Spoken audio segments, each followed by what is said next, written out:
Welcome to Pindar Poetry. We hope you learned something new. You begin by checking prerequisites and starting the movement. Make sure the crown is in winding position and the case back is closed. If the watch stopped, wind it 20 to 40 turns to build reserve. This prevents erratic timekeeping.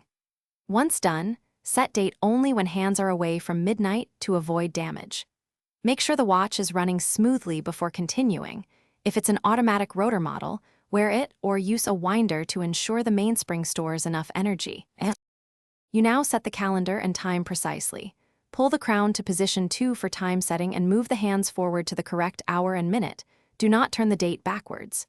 If the date needs changing, advance hands past midnight to toggle AM/PM correctly, then adjust the date. Once aligned with a reliable reference, make fine corrections to seconds by stopping or using hacking feature if available. After setting, press the crown fully to secure water resistance. You finish by securing the crown and verifying performance. Press or screw the crown down so it's flush, then wear the watch for a full day to observe accuracy. If it gains or loses more than about 30 seconds per day, do not attempt DIY regulation. Send it to a qualified watchmaker. If the date mechanism jams, pull to winding position, advance hands 24 hours to reset the date engagement, then set again carefully. Keep the watch serviced every 3-5 years to prevent issues.